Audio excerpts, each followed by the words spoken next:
You weren't put here to live in the shadows of life,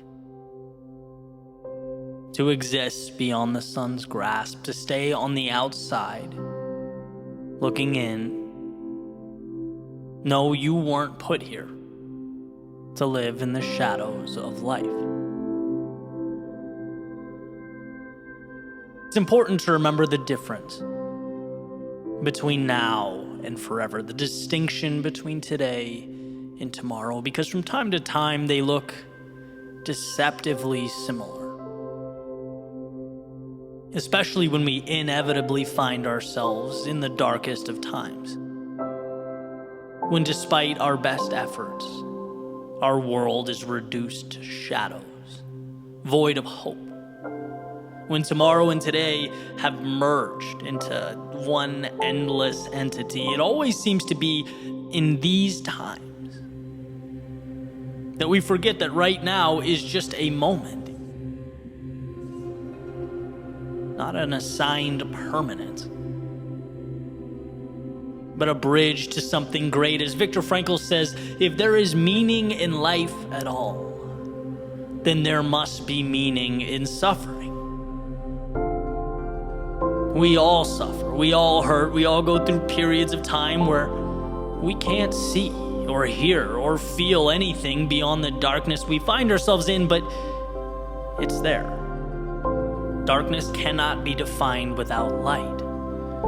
It's in the definition. Darkness is a partial or total absence of light. They need each other, darkness and light. The one thing that can bring darkness to its knees is out there, everywhere, all around it. And if there was ever a reason to be hopeful, enthusiastic, if there's ever a reason to believe, it's that a new life is always a light switch away. It's that darkness is as temporary as the day. And the antidote requires only that you believe it to be true. Only that you find the resolve to reach one foot out, to remind yourself of the sun's warmth and the infinite beauty of a world beyond this temporary darkness, because you weren't put here to live in the shadows of life, but to reemerge like a rocket through the Earth's stratosphere, to swing from star to star like life is a playground and you make the rules. And I think when we look back, we'll be nothing but grateful for those times of darkness. They, in a sense, prepared us for the road ahead by giving us what we need most: perspective, life lessons, a roadmap to follow. Because you don't appreciate the light, the sun, the clear blue skies, the wind on your face, the sound of the waves, the chirping of the birds. No, you don't see the beauty in any of that until, even if for a moment, it is taken away. You don't learn about life's abundance until you come face to face with scarcity. You don't learn to give until you've had your world taken away. You don't learn to love until you've experienced heartbreak. You don't learn courage until you've been overcome by fear. You don't learn to grow until you've been truly stuck. You don't learn to believe until you've looked in the mirror and doubt peers back.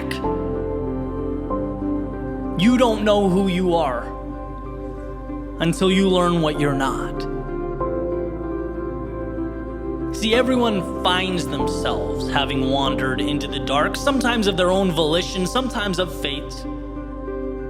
But like leaves changing color in the fall, the earth on its journey around the sun, a wave emerging and falling back into that which it came. It is not an end, but a beginning. Life's way of preparing us for what's to come, introducing us to the infinite possibility of tomorrow, because you weren't put here to live in the shadows of life, but to emerge from them. To light up the world. No, you weren't put here to live in the shadows of life.